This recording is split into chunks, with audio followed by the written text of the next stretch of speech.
lipstick lah. Udah gitu kepalanya doang nih ke sini. Aduh. Itu emang rusak mukanya. Karena aku ngerasanya kayak udah mau meninggal.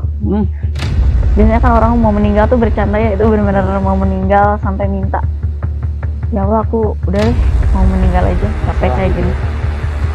Dikejar-kejar sama makhluk hitam tinggi banget, banyak banget gangguan. Tahu tripofobia? Oh, Ya.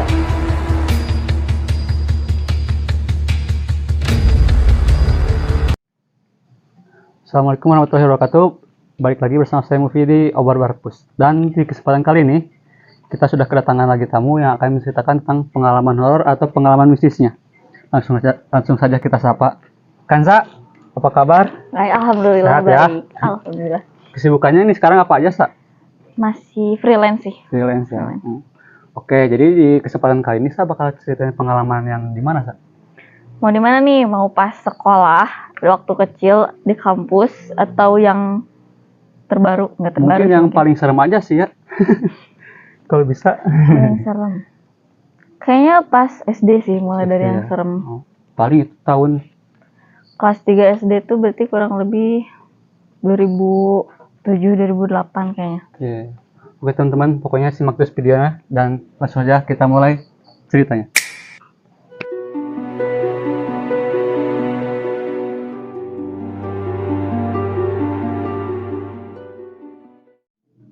Oke, Sa, jadi gimana Sa awal mulai ceritanya? Kalau masa kecil aku memori agak terpotong-potong, tapi paling banyak diingat mungkin dari SD ya. Yang paling serem banget pas aku kecil tuh ingat kelas 3 SD, itu kan rumah baru pindah sekitar 2003. Berarti 2 tahun kemudian baru deh yang kelihatan benar-benar entitasnya tuh ngelihat jelas kayak gini. Waktu itu malam, belum jam 7 sih, kayak habis maghrib, masih di pertengahan isya maghrib ke isya. Dulu kan masih ada film-film kartun anak-anak yang kayak Scooby-Doo kayak gitu kan. Nah, jadi posisi rumahnya tuh, bukan rumah, ruangannya ini tuh di sebelah sini tuh kamar ibu, di sini ruang TV, ke sini ruang tamu, dan dari pintu ruang tamu tuh langsung lurus sama yang pintu yang keluar. Karena baru awal-awal rumah di situ, jadi belum dipasang gorden yang kayak gitu, masih kosongan lah. Nah, pas lagi nonton itu tuh tiba-tiba dengar suara orang minta tolong. Kebayang lah ya, orang yang minta tolong dalam rasa kayak yang sedih banget, kayak yang sakit banget minta tolongnya tuh. Suaranya tuh sebenarnya satu, tapi lama-lama tuh kok makin jelas ya. Suaranya tuh awalnya tuh kecil, terus lama-lama makin jelas kedengeran. Karena aku penasaran dan nggak pernah kepikir itu hal-hal kayak gitu ya. Pas dilihat tuh ada 3 langsung, yang 2 berdiri, yang di tengah duduk sambil minta tolong. Yang tengah tuh tangannya kayak gini nih, gimana aja kalau kita minta tolong. Aku samperin, mungkin sekitar jarak 1 atau 2 meter, baru aku sadar bahwa itu bukan orang. Ya biasa teteh-teteh, 3 langsung. 3 teteh itu 3. 3, 2 berdiri yang pinggir, terus yang tengahnya posisi duduk. Pas dia mau makin dekat nyamperin, aku baru sadar itu, oh ternyata bukan orang. Aku langsung lari lagi ke kamar ibu, terus betul paling langsung nyuruh matiin TV-nya. Terus aku diem gak ngomong apa-apa, karena ya serem juga ya, langsung ditampakin 3 makhluk sekaligus. Itu sih hal pertama yang ekstrim, menurut aku itu ekstrim. Terus ini nggak serem sih, cuman nggak sadar. Maksudnya bukan nggak sadar pingsan, tapi telat ngehnya. Itu posisi maghrib juga. Itu habis wudhu, tiba-tiba ada anak kecil nyenggol sikut. Aku lupa ya, nggak tahu anak perempuan atau laki-laki. Tapi dia pakai baju kayak kemeja polo, warna ungu. Dia lari ke ruang tamu. Terus aku kejar. Aku bilang, "Hey!" Pas baru dipikir-pikir, itu siapa ya, anak siapa? Karena kalau adik aku itu masih usia 3 tahun, dan kalau dilihat yang nyenggol aku tuh usianya kurang lebih kayak 5 atau 6 tahunan. Nah, ada lagi yang pas kalau masa sekolah, sebenarnya banyak sih, Tapi yang pas masa sekolah tuh sekitar 2015, berarti kurang lebih kelas 11. Kelas 11 deh. Kan ada loteng ya. Waktu itu aku di loteng dan itu nggak ditutup gordennya. Jadi si jendelanya tuh gini, aku ngadep ke jendela kayak gini. Ini meja, kayak meja belajar yang di bawah gitu. Di sana extension, aku sambil charge HP, main HP biasa, terus ada yang ngetok jendela. Aku pikir udah suaranya kecil itu, jadi aku kiranya kayak mungkin cicak. Terus kalau cicak di kaca atau binatang-binatang yang nabrak-nabrak jendela gitu. Tapi makin lama tuh makin kenceng banget tuh suara si yang ngetok ke kaca. Pas aku lihat itu tangan doang, tangan sampai sikut. Terus itu kayak, tau gak sih kayu yang udah kering terus ada bolong-bolong kayak gitu tuh. Itu tangan doang, tapi agak panjang sih tangannya. Ngetok-ngetok kaca. Iya, tapi itu tangan doang lewat, aku lihat. Habis itu aku langsung lari ke bawah, langsung loncat. Nggak lewatan, nggak langsung loncat ke bawah. Loncat ke bawah. Karena panik, takut juga kan. Terus ada lagi, karena mungkin udah biasa ya, setelah dari itu tuh makin sering. Aku duduk juga masih di pintu, deket pintu gitulah. Di loteng tuh. Karena di loteng tuh ada jemuran gitulah ya, kecil. Ada beberapa baju di situ tuh. Tapi ada satu baju yang itu doang yang gerak. Si baju ada 1, 2, 3, 4 baju nih. Ini cuman baju yang ini doang yang gerak. Karena aku penasaran, aku pegangan. Itu baju itu kayak ada listrik gitu loh, kayak serum-serum kecil pas dipegang tuh. Nah udah gitu, oh ya udahlah, aku juga mager pindah duduk, masih duduk di situ. Terus pas lihat, jadi posisinya tuh di tengah apa ya, di ambang pintu apa? Di tengah-tengah pintu. Kayak gitulah. Di depan aku tuh posisinya ada gentingnya tuh sekitar segini lah. Ada makhluk, dia tuh rambutnya emang kayak gimbal, kayak orang yang nggak mandi mungkin bertahun-tahun kayak gitu.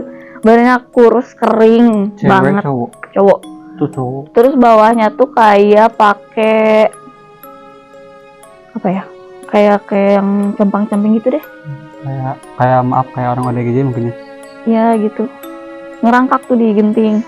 Tapi aku nggak pindah sih karena emang ya tahu posisi mager, yang udah mager udah. Tiba-tiba aku pikir dia tuh udah hilang kan, karena cuman sepersekian detik lah. Udah gitu kepalanya doang nih kesini. Aduh. Itu emang rusak mukanya, kayak kulitnya tuh kayak yang kebakar, ngeleleh kebakar gitu. Ke depan muka beberapa kali kayak gini. Terus di depan sana tuh jarak mungkin kalau dari tempat aku duduk itu sekitar 15 meter ada kali. Dekat pohon, karena di sekitar rumahku kan emang banyak kebun nih. Pohon-pohon tinggi juga ada lah beberapa. Itu makhluk badannya gede banget, tingginya juga setinggi apa ya, kayaknya 10 meter ada kali. Badannya manusia tapi kepalanya domba. Terus ada tanduknya, emang jelas tanduk. Itu kalau masuk sekolah. Tapi paling buat aku tuh pas tahun 2018, karena aku ngerasanya kayak udah mau meninggal. Biasanya kan orang mau meninggal tuh bercanda ya, itu benar-benar mau meninggal sampai minta, ya Allah aku udah deh mau meninggal aja, capek kayak gini. Mulai dari ada deg-degannya ternyata. Bulan Januari, dulu pas kuliah tuh suka ada sedikit freelance juga. Ada nah dari Januari tuh sebenarnya masih biasa aja, tapi mulai si sakitnya tuh bulan Februari. Kayak tipes, gejala tipes dulu normal aja, tipes normal kayak gimana kayak gitu. Kalau siang kan kita kayak sehat ya, kalau malam pasti kerasa sakit banget. Itu seminggu sakit, seminggunya sembuh, terus aja gitu sampai bulan Maret. Di bulan Maret mungkin mulai kerasa lebih parah, karena si ini tuh pas siang tuh sehat, tuh benar-benar sehat, aktivitas tetap ke kampus biasa, tapi malamnya emang kayak orang sakit sampai akhirnya aku udah nggak kuat. Pas malam tuh dalam waktu berapa jam ya, sekitar 3 jam mungkin aku habis air minum 12 liter. Tapi itu tuh kayak kering, badan tuh kering, kayak nggak masuk air tuh. Cuman sampai mulut, habis ke kerongkongan kini tuh kayak nggak ada. Dari situ aku baru minta dijemput, aku pulang. Nah sebelum itu tuh kan suka ada temen ya yang main ke kosan. Itu nanya, ngerasa nggak sih teteh itu sakitnya aneh? Aneh kenapa? Kataku, ya aneh aja, masa kalau emang tipes kenapa sakitnya kok sering banget? Harusnya kan kalau tipes paling nggak 2 minggu udah gitu udah. Aku ngenotis apa kata dia, tapi aku nggak yang oh iya ya, nggak kayak nggak, paling juga tipes biasa. Udah aku pulang seminggu di rumah. Itu kan bulan Maret ya aku pulang. Bulan April, berarti aku pokoknya pulang ke rumah tuh bulan April, awal April deh. Hari Kamis tuh aku udah mulai bisa, maksudnya udah mulai normal lagi, udah mulai sehat karena habis berobat juga. Hari Jumatnya ada acara, jadi aku di rumah ditinggal sendiri. Nah pas hari Sabtu aku ingat banget tanggal 12 April 2018. Nah disitu si mulanya tuh. Jadi kan kalau hari Sabtu tuh ada jadwal pengajian ibu-ibu gitu. Jadi pokoknya hari Sabtu itu aku sendirian di rumah. Ibu aku cuma nitip pesan, kita angkatin jemurannya takut hujan. Oh iya, pas jam 1 tuh aku enggak deh, kayaknya sekitar 1:30 aku baru angkatin jemuran tuh. Nah pas angkat jemuran tuh kok pinggang sebelah kanan aku tuh sakit, kayak sakitnya tuh kayak kalau kita kurang minum. Tapi yang nggak seberapa sakitnya, tapi makin lama makin sore kok sakitnya tuh makin kenceng ya, makin ini banget. Terus aku di situ mulai banyak minum karena takutnya emang karena abis tipes kan bisa kayak kering ya, dehidrasi. Takutnya karena dehidrasi, jadi aku banyak minum. Dari situ terus sekitar jam abis asar tuh mulai lebih parah lagi, kaki tuh mulai sakit digerakin. Jam 5 terus menuju maghrib itu aku udah nyerah. Sampai akhirnya aku tiduran nih di depan TV karena emang apa ya, sesakit itu loh, kayak urat kita dari ujung kaki, tapi bagian kayak gini, ini bagian belakang, anggap aja bagian belakangnya. Di sini bagian urat lurusnya tuh kayak yang ditarik. Kayak yang apa ya, kayak yang habis jatuh tapi yang parah gitulah. Udah gitu nunggu si bapak pulang, aku baru dipapah ke kamar. Dari situ masih bisa jalan sih, kayak ngeraba-raba lewat dinding gitu kan kalau ke kamar mandi. Selang berapa hari mulai jalan tuh jadi ngesot. Jadi bertahap, nggak langsung nggak bisa bangun, tapi bertahap dulu. Jalan susah, terus lewat ngerayap ke dinding dulu. Udah gitu ngesot. Nah pas udah mulai ngesot gitu mulai manggil nih beberapa tukang urut, karena kan mungkin ini bekas jatuh atau apa, karena atau ada benturan yang nggak disadari. Berapa tukang urut ya waktu itu udah nyerah semua. Sampai akhirnya abis ngesot apa yang ngerondeng dulu gitu, nggak tahu kebalik, pokoknya itu dulu deh. Abis itu baru bener-bener tiduran di kasur, nggak bisa bangun sama sekali karena rasanya tuh kalau disentuh nih oh ya, kalau itu kan spring bed ya. Kalau spring bed kan kalau orang duduk tuh kalau ada gerak dikit kita kerasa ya. Kalau digituin tuh sakit banget ke badan, kayak ngeremuk. Apalagi kalau ada orang yang nyentuh itu udah pasti teriak-teriak, udah pasti. Itu berapa ya, seminggu kayak sakit, proses itu sekitar 1 minggu. Udah gitu baru dia ada tukang urut yang udah mulai cocok nih, dia udah tahu ngerabanya kemana. Aku kan nggak bisa balik badan, terus emang harus dipaksain ngebalik badan tuh, jadi dipaksa dibalik. Aku udah nggak ingat apa-apa karena pas dipencet bagian yang sakitnya aku langsung nggak sadar, dan kayaknya sih kesurupan pas itu tuh. Tapi kesurupan tuh apa ya, aku nggak tahu ya, kalau orang-orang yang nggak pernah mungkin nggak tahu rasanya kayak gimana. Tapi yang aku rasain tuh kita kayak yang dibekap, kita ngeliat apa yang di depan kita tapi nggak bisa ngedalin diri aja. Aku juga ingat ada suara yang keluar, tapi suaranya tuh kayak suara laki-laki. Tapi bukan aku, karena aku nggak bisa ngomong. Ingat ngomong suara ngomongnya gimana gitu? Apa ya kalau nggak salah, rek naon sia apa gitu, bahasa-bahasa gitu. Terus kata ibu aku, katanya waktu itu aku ngeludahin bapak pas kesurupan itu. Tapi kalau itu aku nggak ingat. Itu pertama kalinya aku kesurupan. Habis dari situ sering tuh kesurupan selama sakit itu aja. Udah gitu seminggu, pas minggu kedua mungkin karena udah mulai rutin diurut, tiap maghrib tuh biasanya sebelumnya tuh kita kan nggak tahu ya ini sakit apa. Ternyata aku baru ngeh tuh dari mimpi. Yang malam Sabtu kan tadi di awalnya tuh yang hari Sabtu yang mulai si jatuh sakit itu. Malam Sabtunya emang aku tuh mimpi dikejar-kejar sama makhluk hitam tinggi banget di tempat yang sebenarnya tempatnya aku kenal, tapi jadi posisinya tuh kayak kita kayak lari di lereng gitu. Aku ngerasanya pas lihat ke belakang tuh dia tuh jauh, yang ngejar aku tuh jauh, si makhluk yang ngejar tuh jauh. Aku terus lari, tapi pas ngadep lagi badan aku langsung dibanting ke jurang. Benar-benar kerasa sakit sampai taunya bangun subuh kan, maksudnya bangun pagi gitu. Udah dari situ sebenarnya mimpinya kayak pendek, tapi kerasa panjang banget karena dikejar-kejar itu kan. Tuh aku baru nggak tahu di minggu keberapa tuh gara-gara mimpi itu. Mungkin masuknya lewat mimpi itu.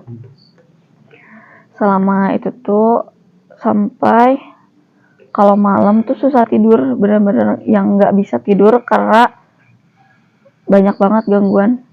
Tahu tripofobia? Tahu. Oh.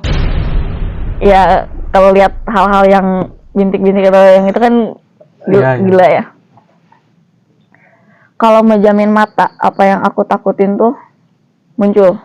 Jadi makanya kalau malam nggak bisa tidur, bisa tidur selepas azan subuh baru bisa merem. Biasanya gitu, atau paling nggak jam 2 jam 3 baru bisa tidur.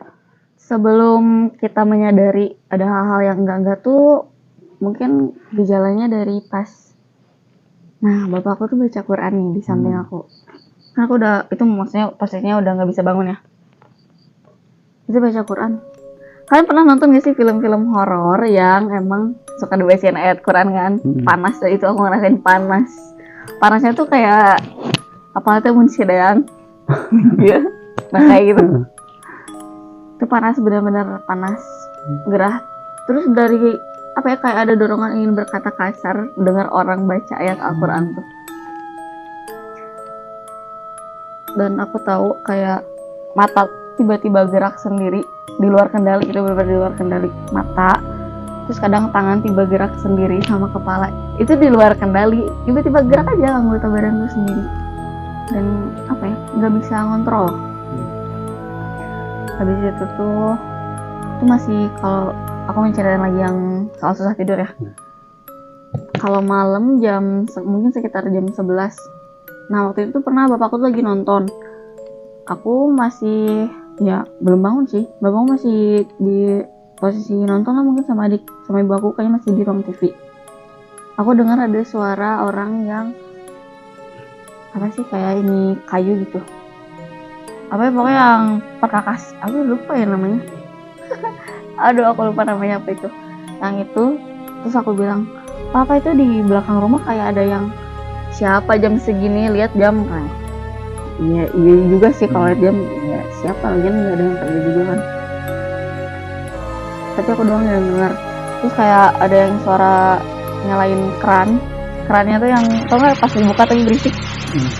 Padahal tuh dari kamar sana tuh dari kamar mandi tuh harusnya nggak kedengeran, tapi itu aku denger jelas banget.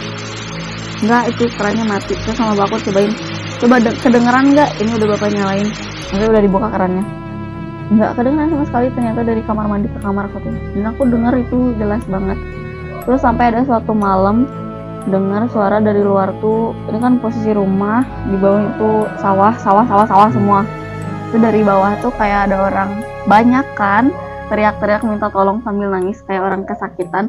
Atau kalau mungkin buat deskripsinya tuh kayak kalau di film-film siksa neraka, suaranya tuh kayak gitu, yang teriak-teriak minta tolong sambil nangis. Kita kan jadi ngerasa ih itu kenapa ya.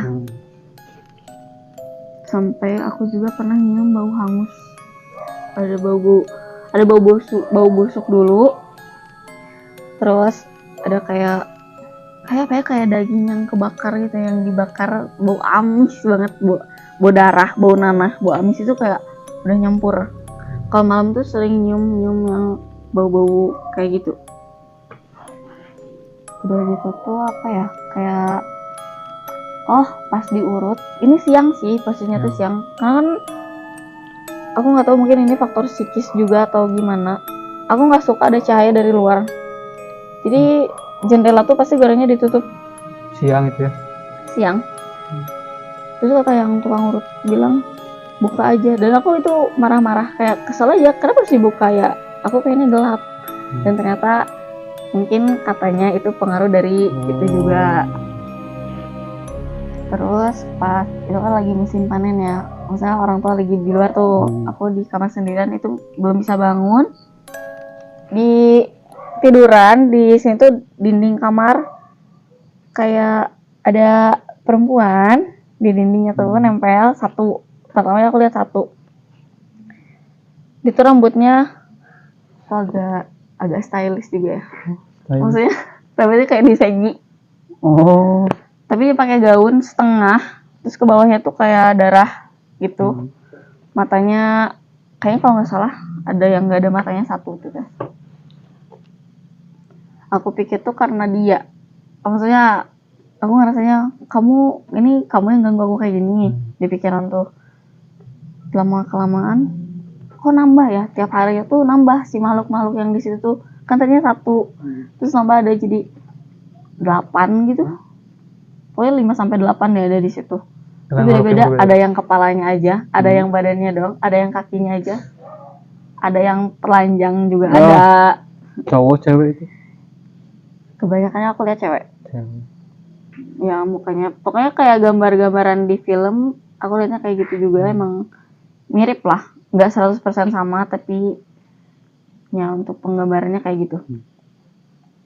Terus ada teman aku juga coba bantuin kakak tuh. Pas awal tuh dia datang ke rumah, awalnya tuh dari, mungkin kalian pernah nonton acara-acara kayak nangkep jin masukin ke botol, kayak nggak masuk akal kan, kayak emang bisa ya hal kayak gitu dimasukin ke botol. Itu di depan mata aku banget, dia narik dari tangan. Kalau nggak salah ingat itu sekitar satu botol tuh bisa nyampe 4 atau 3 makhluk yang dia tarik dari tangan. Kan si botol tuh kering, dan aku lihat itu berembun dulu terus jadi basah di dalam botolnya. Itu botolnya kering. Dan dari situ pas awal pertama itu kurang lebih 17 yang dimasukin ke situ. Terus dia bilang, aku bisa bantu teteh, tapi teteh harus bisa duduk. Udah deh, aku pas aja aku nggak bisa duduk, karena itu sama sekali nggak bisa bangun. Kalau dipaksain kayaknya aku mending mati aja daripada maksain buat duduk. Itu sampai aku bisa, kalau udah miring ke kanan, udah posisinya tuh stay kayak gitu. Karena kalau balik badan lagi tuh sakit, miring ke kiri juga sama. Kalau udah telentang makin sakit juga sama sih. Pernah aku ada di posisi tengkurap, itu nggak bisa balik badan lagi kan. Ada kali ya 2 hari itu tengkurap kayak gitu posisinya. 2 hari kayak gitu. Buat sholat aja susah, karena tiap baru rakaat pertama takbiratul ihram deh, Allahu Akbar, itu langsung tidur. Gangguannya sebesar itu. Tidur benar-benar tidur. Makanya kalau sholat terus ditemenin, karena kalau sendiri tuh pasti langsung tidur. Aku juga nggak ngerti, tiba-tiba ngantuk. Kalau ngaji tiba-tiba tidur juga sama. Tapi itu aku hampir nggak bisa ngaji sih, karena dengar orang baca Quran aja panas banget, kayak kita yang dibakar. Atau kalau enggak kayak disundut sama rokok atau kayu yang ada baranya kayak gitu. Pernah lah kayak sekali 2 kali kena kayak gitu. Tuh kayak gitu rasa dengar ayat suci Al-Quran tuh sepanas itu.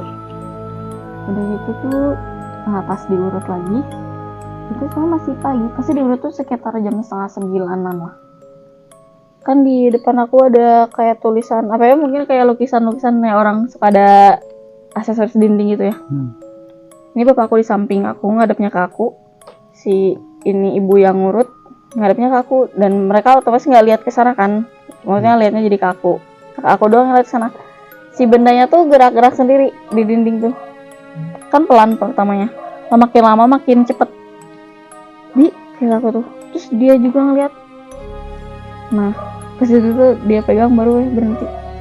Itu kalau makin lama, karena bukan kaca sih, kaca cermin ya, maksudnya buat kita bercermin gitu, itu juga udah mulai goyang tuh, kayak benda-benda di rumah tuh udah mulai gerak-gerak sendiri.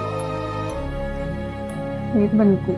Nah pas aku tanyain, aku nanyakan ke si bibi ini, kata yang ngurut itu bapak aku katanya tidur, tapi yang aku lihat bapak aku tuh berdoa kok di depan, kan posisinya sampingan kayak gini. Ya aku tidur, bapakku di sini kayak gini lah posisinya. Kamu ngeliat kayak gini, nah yang dilihat sama tukang urut tuh bapakku tidur. Aku nggak ngerti kok bisa kayak gitu, itu aneh juga.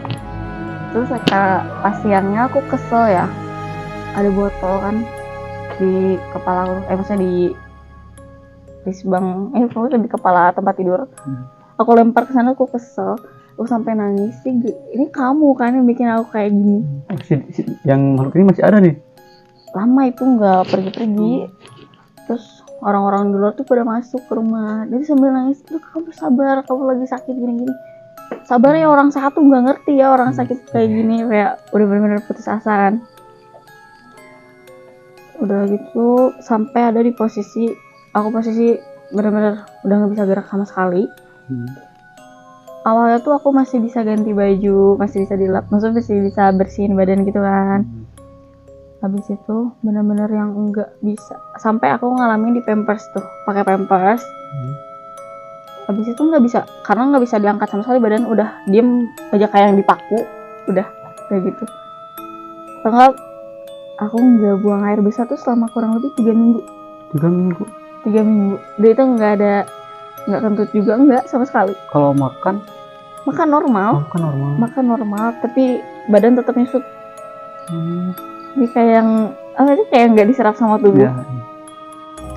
Kalau batuk itu sakit banget, badan tuh kayak mau copot.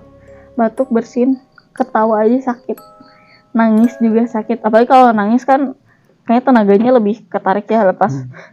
Kalau kayak gitu itu lebih kerasa lagi rasa sakitnya kalau nangis.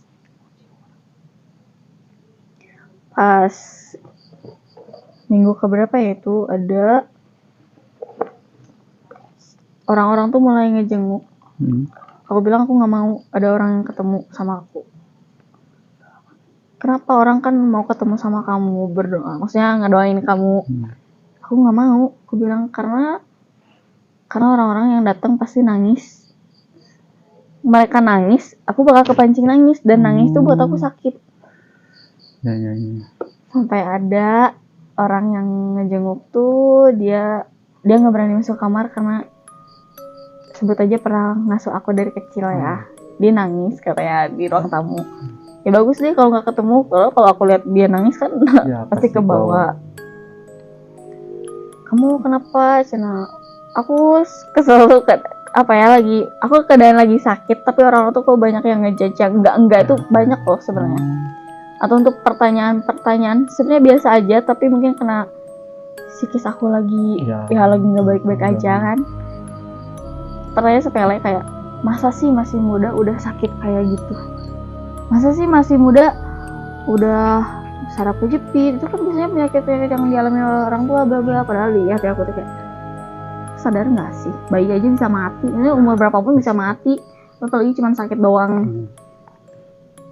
Itu terus aku ada di posisi, tadi yang bilang aku sampai tengkorup yang 2 hari itu, sholat aja aku cuma bisa pakai isyarat mata sama tahiyat ini aja, gerak dari telunjuk itu nggak bisa sama sekali gerak. Yang aku sempat pagi atau malamnya aku lupa. Aku tahu orang tua aku pasti berdoa banget lah itu ya. pertama kali aku lihat bapak aku nangis di kaki aku sambil megang kaki, dia sambil berdoa, coba kamu yang ikhlas nerima kalau itu emang ujian dari Allah. Dalam hati aku tuh, gimana ya, aku ngerasanya daripada aku ngerepotin semua orang, mending mati aja. Aku sama minta sama Allah, ya Allah aku mending mati aja deh, karena hidup juga ini sakit banget. Aku sempat kepikir kayak nggak akan ada orang yang mau nikah sama aku. Ya pasti kepikiran ya ada apa juga sama aku. Wah ini mah udah enggak ini. Maksudnya tuh aku sakit, semua orang tuh repot, ibu bapak, maksudnya keluarga udah pasti ya dari orang-orang rumah. Makin lama kok aku nggak sembuh-sembuh. Pokoknya aku benar-benar sampai menghujat Tuhan tuh, yang mana janji Allah tuh, mana katanya Allah tuh nggak akan menguji seseorang di luar batas kemampuannya. Tapi kok ini aku udah putus asa loh. Aku sampai marah-marahnya tuh apa ya, benar-benar putus asa yang udah deh mati aja, ngapain hidup, udah nggak sanggup rasanya. Apalagi ngeliat orang tua yang sampai nangis.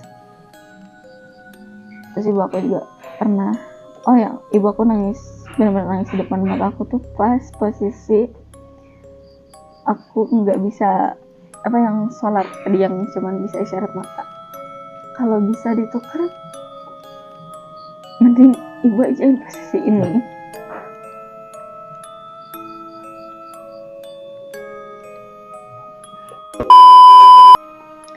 Dari segala gejolak emosi yang dirasain sama sakit ya, emang benar-benar pokoknya tadi yang aku awal bilang putus asa, pas kita nyari-nyari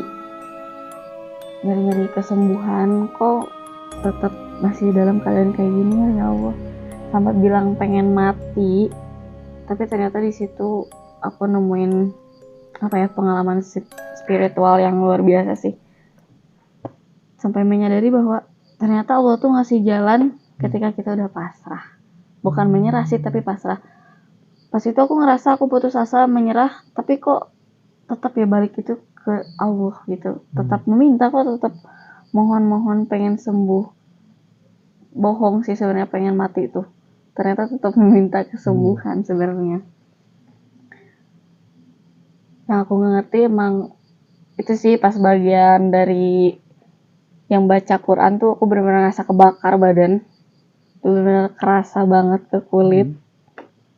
Terus pernah lagi pasnya tuh lagi dipijit kalau nggak salah, mata tuh tiba-tiba gatal terus panas. Kayak pernah nggak sih kalian makan mie terus pakai cabai, terus cabainya mental tuh ke mata, panasnya tuh kayak gitu tuh, tiba-tiba ada bisul.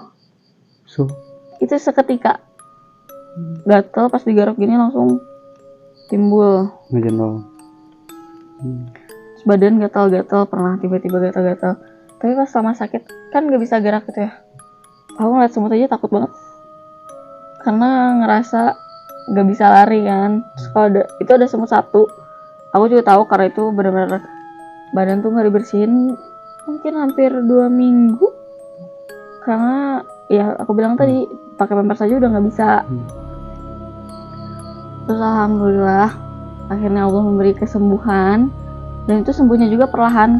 Kalau tadi kan dari berdiri ngerayap ke dinding, maksudnya ngeraba-raba ke dinding, ngerondang, ngesot, tiduran. Nah dari tidur juga gitu sama kayak bayi, bisa ngadep kiri dulu, garap kiri kanan, tengkurap, terus baru bisa duduk, terus ngesot. Yang kerasa banget tuh kan badan berat banget ya kalau habis sakit kayak gitu.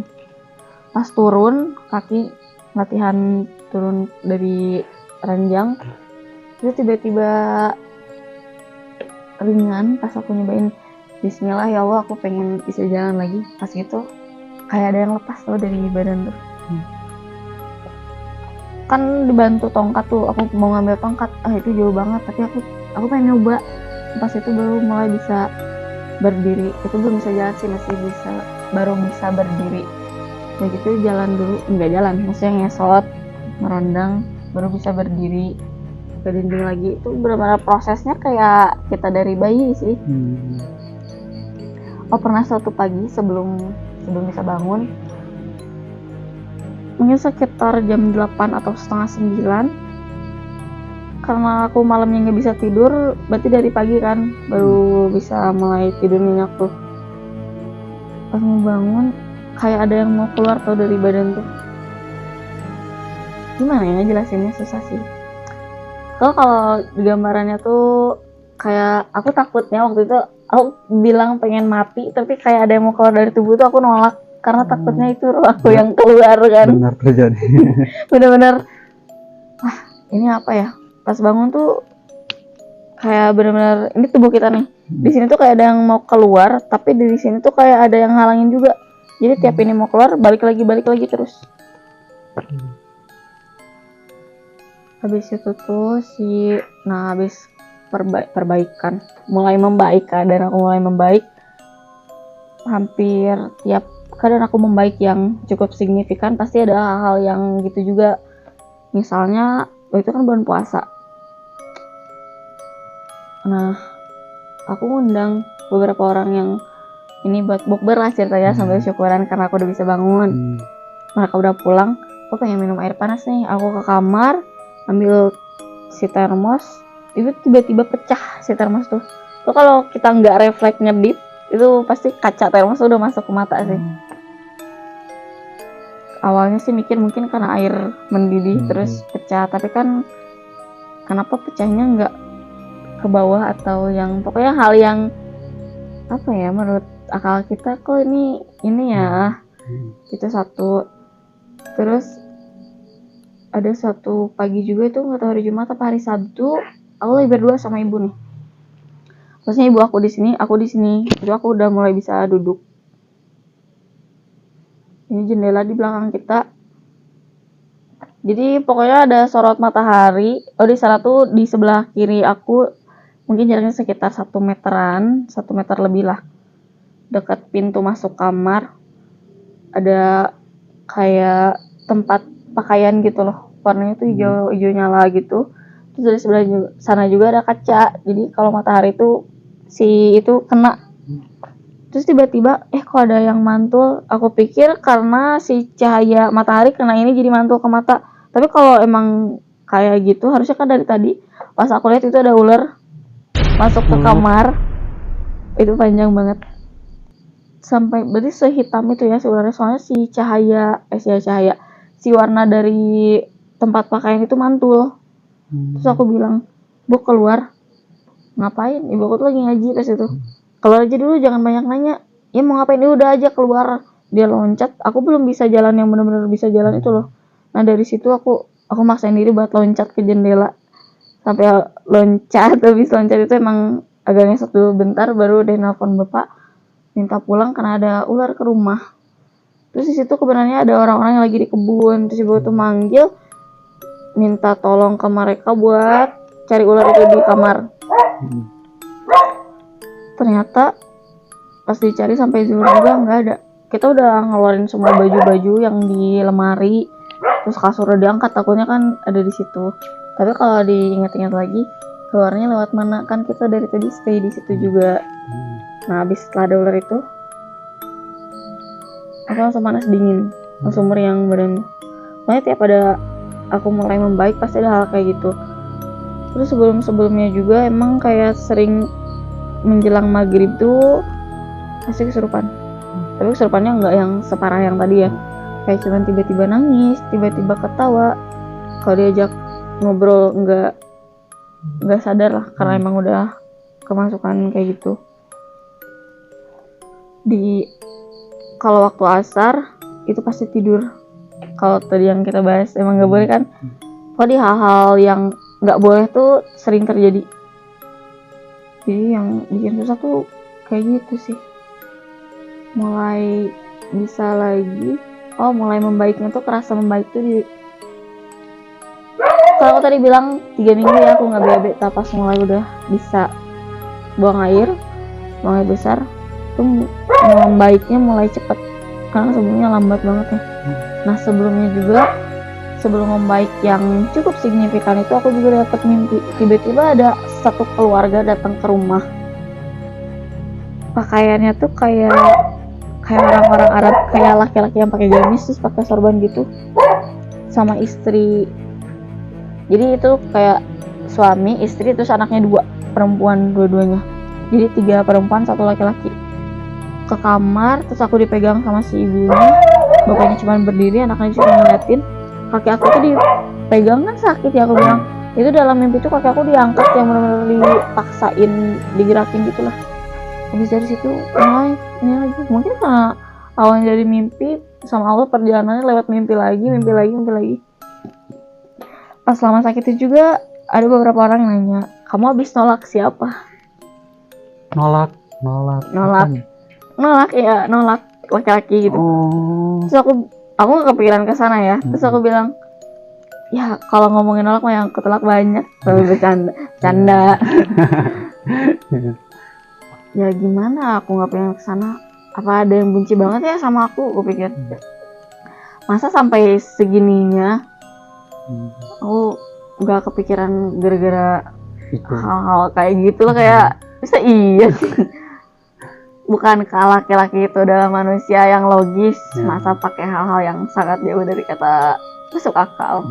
Jadi nggak ini, tapi hampir tiap orang yang ngejenguk pasti nanya gitu, kamu habis nolak siapa? Kenapa pertanyaannya selalu sama? Coba diingat-ingat lagi. Dan aku nggak pernah kepikiran 1 nama pun. Karena emang kayak ya apa ya, mungkin karena fokus sama diri sendiri yang ngerasain sakit, berusaha untuk sembuh.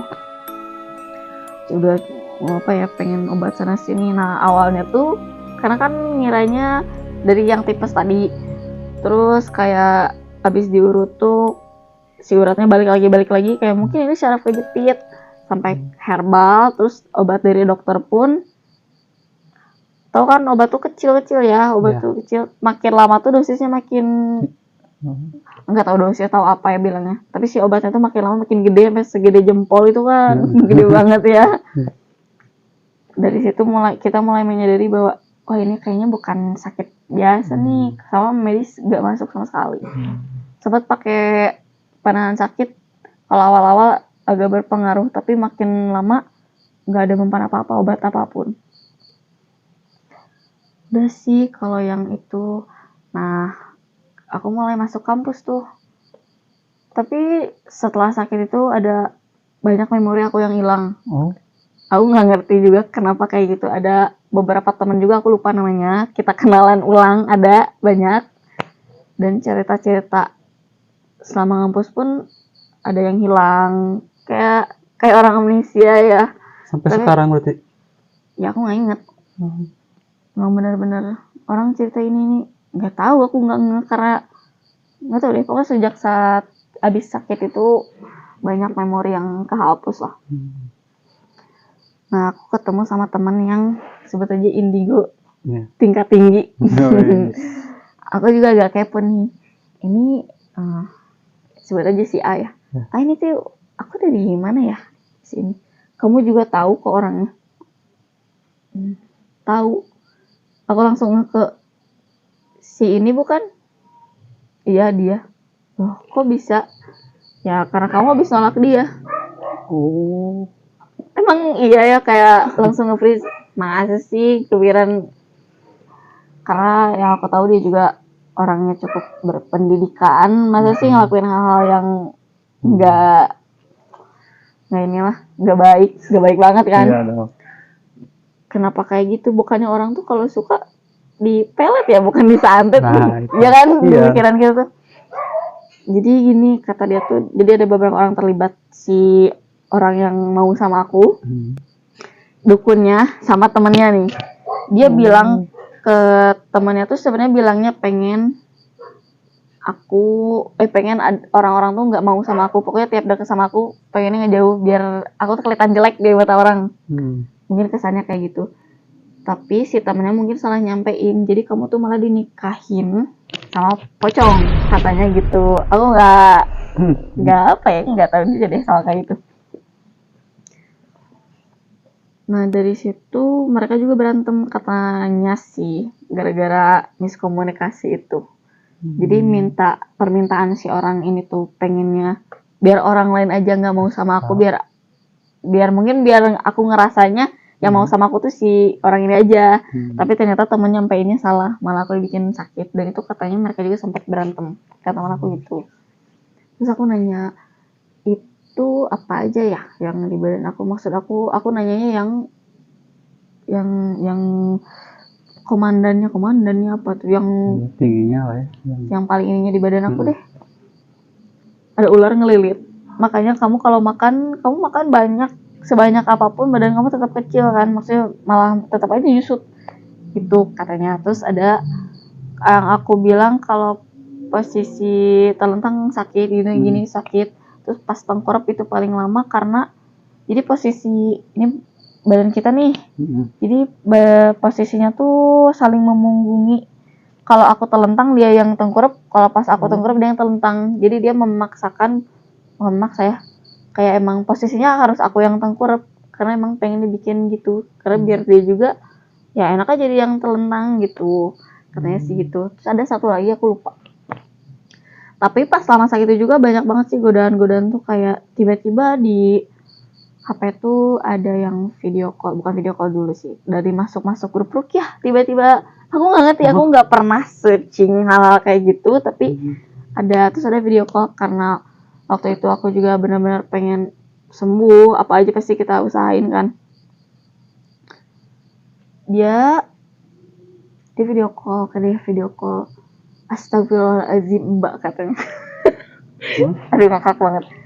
Astagfirullahaladzim pas video call nih, aku nggak tahu dibilangnya dia apa sih. Kalau nggak salah, nggak tahu deh, pokoknya orang-orang kayak gitu disebutnya apa. Di samping kamu tuh ada nenek-nenek bau busuk apa gitu. Terus ada ponakannya teman aku juga lihat aku, katanya ada nenek-nenek dekatnya kan satu, tapi aku nggak lihat sama sekali. Pas waktu sakit tuh aku nggak tahu apa yang ada di badan aku kan. Oh gitu ya, aku nggak terlalu ingat apa aja sih yang itu, cuman yang aku ingat itu kayak si nenek yang bau busuk itu. Nah tapi si ujiannya tuh memang berat banget ya, maksudnya menyangkut dengan akidah kita gitu si pas itu. Pertama dari putus asa, terus dari orang-orang yang pengen bantuin tapi tidak sesuai dengan syariat Islam, itu banyak banget. Ya terima kasih untuk orang-orang yang mencoba membantu, tapi kalau di luar jalur itu kayak aku juga dipikir-pikir kayak ya semoga aja si sakit ini tuh jadi penghapus dosa ya kan. Aku pernah baca kalau salah satu ciri penyamun atau dukun itu nanyain ibu. Nah pas aku ingat orang yang mau ngeruqyah itu, nama ibu kamu siapa, aku langsung skip karena itu maksudnya kan nanti dari mana ya aku bahasnya, cuman ini panjang. Garis besarnya kalau biasanya dukun tuh nanyain nama ibu. Karena kalau orang ada hal-hal yang menyangkut sama kayak gitu, terus yang ditanyakan nama ibu, biasanya itu adalah dukun. Walaupun sekalipun dia pakai sorban dan gamis warna putih, biasanya emang dukun berkedok ustadz sih. Ustadz berkedok dukun berkedok ustadz. Itu sih yang paling memorable banget ya. Terus sekarang masih teringat banget kayaknya. Paling kalau yang waktu kecil mah, aku punya sebenarnya temen dari makhluk kayak gitu. 3, yang satu cowok, 2 lagi perempuan. Kalau yang cowok tuh namanya Ali. Orang pribumi asli orang Indonesia. Luar semua. Negara mana kalau boleh disebut?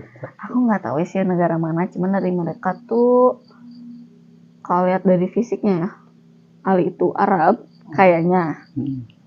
Kalau Reina Asia, mungkin masih Indonesia. Kalau Reina nggak tahu, Jepang nggak tahu deh. Tapi kalau yang Safira tuh nggak tahu Turki atau Pakistan. Pokoknya mudah-mudahan tipe mukanya kayak gitu. Kalau Safira tuh rambutnya pirang seperti kuncir kuda. Kalau Ali sih gambarannya ganteng. Ya ganteng Arab lah. Kalau Reina mah kadang dia suka bikin mukanya mirip sama aku. Apapun dari potongan rambut sama postur tubuh, dia pasti sama aku. Itu temenan lama banget. Tapi aku nggak sadar kalau itu bukan orang. Jadi tahunya pas yang kelas 12, mungkin kelas 11, aku baru sadar kalau mereka tuh bukan manusia. Setiap harinya sering ketemu atau gimana? Sering, ya main aja kayak kita kayak gini ngobrol. Tapi Iya. tanpa disadari itu tuh sebenarnya bukan manusia.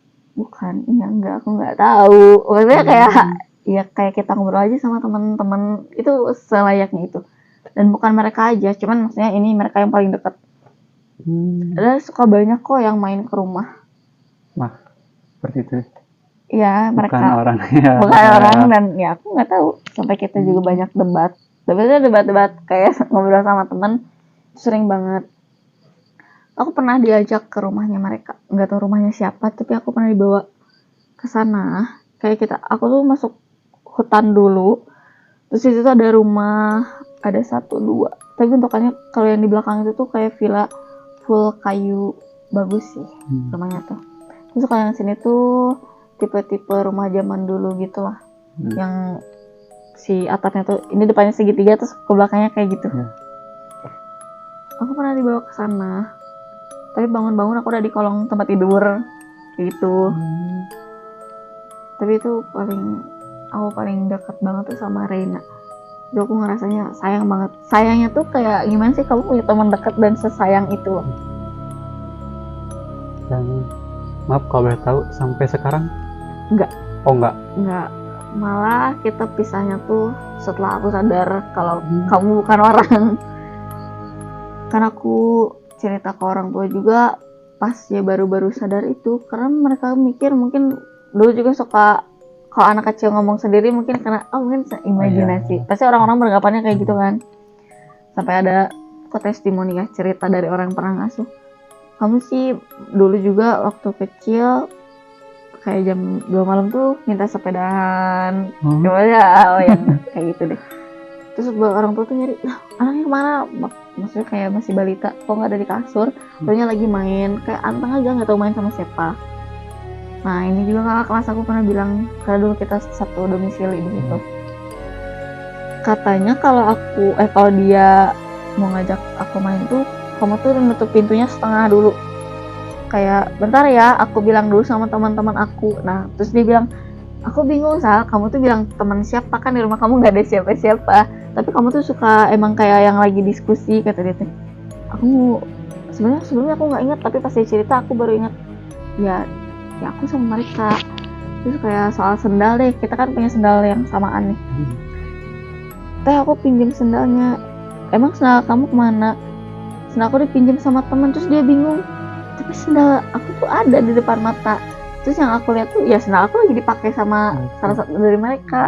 Tapi teman aku bilang itu sendalnya nganggur gitu kalau bahasa sekarang.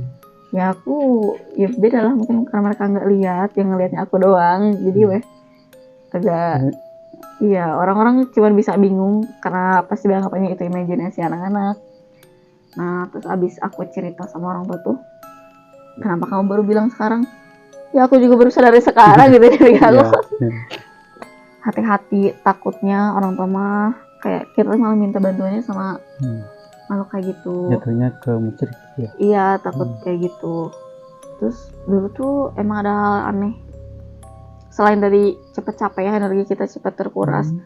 Aku bisa tahu posisi orang.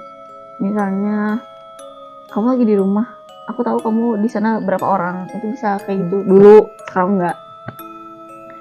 Tapi setelah lepas dari mereka ya normal aja. Jadi emang ini banget ya, yang sakit sih menurut aku sama mereka juga sebenarnya.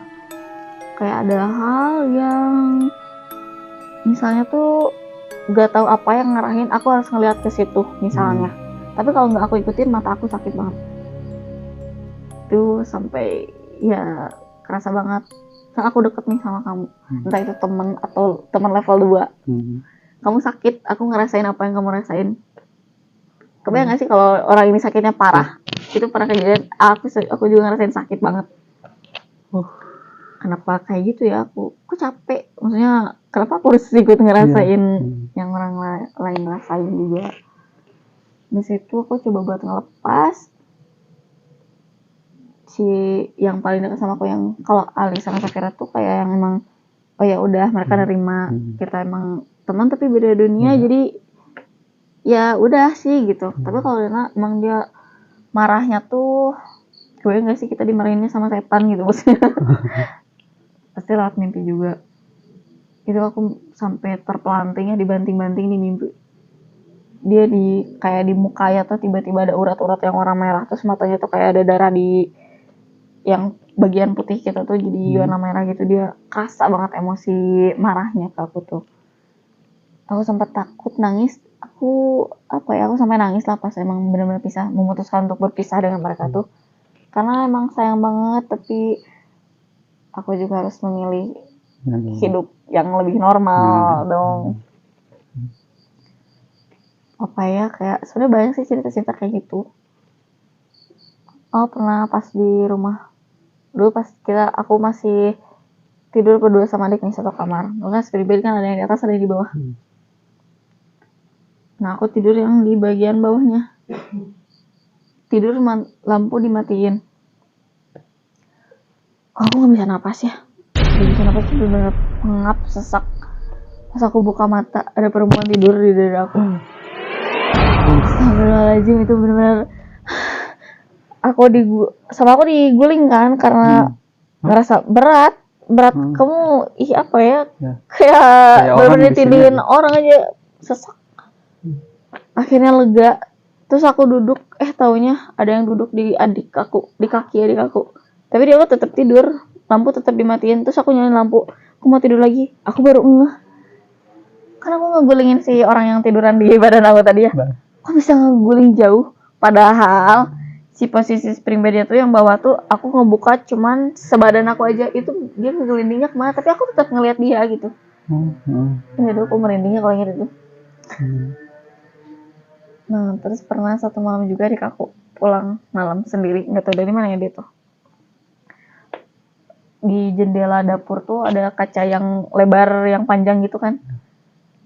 Sini kompor, terus di bawahnya yang buat gas. Adik aku pulang, aku ngeliat adik aku, dia jalan berdua sama temannya. Temannya tuh pakai celana training, terus pakai hoodie warna kuning. Kuningnya tuh kuning agak gelap gitu. Ditutup. Terus ini tuh digulung segini. Adik aku masuk, assalamualaikum, waalaikumsalam. Terus lama. Aku pikir mungkin temennya cuci kaki dulu. Dik, mana temennya? Temen siapa? Aku pulang sendiri. Itu tadi aku lihat. Coba aku ngeliat gimana? Orang kelihatan dia pakai hoodie kuning, terus pakai celana training. Nggak mungkin kelihatan celana. Nih lihat ya, bapak tingginya segini. Terus pas di bapakku keluar, bapakku kan tinggi ya. Emang nggak kelihatan. Apalagi orang. Jadi pas itu aku ngeliat jadi kayak yang tembus pandang. Aku ngeliat adik aku jalan sama temennya itu di belakangnya ngikutin. Tapi emang ternyata nggak ada, temennya tuh nggak ada. Siapakah dia? Nggak tahu, nih masih jadi misteri sebenarnya. Oke, Kansa, tadi kan udah ceritanya dari awal sampai akhir. Mungkin ada beberapa pertanyaan. Yang pertama ini kan Kansa basicnya indigo ya. Nah, kan sedangkan tadi menurut cerita ada makhluk yang di sini seperti ular, nenek-nenek. Nah, Kansa itu waktu itu ada nggak pernah ngeliat juga nggak? Nggak tahu. Maksudnya emang yang pas di badan. Kalau yang di luar badan kelihatan, tetap kelihatannya. Tapi kalau di badan sendiri mah nggak tahu. Benar-benar ya emang nggak ngeliat aja, nggak ngeliat apa-apa. Karena lebih ke ngerasain sakit mungkin ya. Sakit karena emang mungkin pikirannya fokus ke sakit sih. Nah, terus aku pernah nanya juga sama teman-teman yang sama temen nih yang makhluk yang banyak yang aku lihat itu. Ternyata itu katanya pecahan dari pocong katanya. Makanya pecahan? Katanya sih pocong tuh bisa membelah diri kayak amuba. Maksudnya bisa lebih dari 2 katanya. Nggak tahu juga. Teori mistis mungkin kayak gitu. Bisa jadi. Kayak ada satu lagi nih. Terus sama makhluk yang di dinding itu yang rambutnya pendek yang katakan saya itu tuh gimana akhirnya? Oh, yang rambutnya segi. Ya, segi. Itu dipancing keluar sama teman aku. Ada, tapi dia doang yang keluar, si yang cewek ini. Katanya sih itu mah cuma emang dari hantu-hantu sekitar lah, jadi kayak bukan pasukan itu. Itu pas dia lewat juga kerasa banget sama aku. Karena posisinya emang lurus banget, aku tiduran kayak gini, dia ada di pandangan aku banget. Jadi pas dia turun tuh emang ngelewat badan aku ya. Kayak ibaratnya dia jalan kita diinjek. Oke. Pas dia lewat panas, kerasa. Panas. Oke, saat terakhir nih. Kan tadi yang kata Kansa yang waktu tidur kayak yang mindahin orang gitu. Nah, itu kerasanya emang mindahin kayak kita mindahin orang aja atau agak lain gitu. Orang banget, mindahin Rasanya. orang. Rambutnya kepegang sama aku, sama badan si bahunya. Kan aku ngegeser bahunya. Kayak orang banget. Orang banget. Tapi aku ya baru ngeliat tuh, loh kan harusnya nggak mungkin aku ngeliat dia jauh ya segesernya. Orang si kasur aja jadi bukan cuma sebadan. Dia mau ngeglinding kemana tuh orang. Terus sempat ngeliat nggak sosok itu kayak gimana? Dia nggak nampakin muka. Terus sama yang kuntilanak yang aku bilang yang 3 itu juga, aku nggak ngeliat mukanya, cuman emang rambutnya tutup. Aku nggak tahu sih ya kalau yang orang lain lihat, tapi pas aku lihat mah itu rambutnya tuh kayak lurus, terus kayak yang basah, rambut basah gitu. Ah iya, aku tuh ada cerita ini tahu di rumah. Kalau malam tuh dulu kan si bapak suka ke Bandung. Ya. Sekitar jam 9 malaman, aku belum tidur, tapi itu masih sekamar sama ibu. Terus adik aku juga masih kecil banget, jadi sekamar gitu ya. Kayak assalamualaikum, suaranya bapak banget tuh, suara bapak. Kita lari ke depan, waalaikumsalam, pas dilihat tuh nggak ada siapa-siapa. Padahal kan belum dipasang gorden gitu ya, aku bilang. Harusnya kan tahu ya, tapi ya kita buka aja gitu. Terus suka ada bukan rambut, suara yang sapu lidi, suara sapu lidi tuh dari kamar, maksudnya dari sisi kamar sampai ke depan tuh ngelilingin rumah. Sebenarnya nggak ngelilingin full gitu ya, cuman kayak sampai samping lagi, terus balik lagi kayak gitu, sering banget. Itu sampai keringet dingin sih kalau itu. Terus kan dulu miara kambing ya, domba sama kambing itulah. Kita bisa beda ini si makhluk atau benda berat ketika kalau jatuh aja kita tahu ya ini benda berat sama yang ringan. Di rumahku kan papan, jadi tahu tuh kalau ada domba yang naik tuh pasti agak ringan ya, itu mah lebih berat.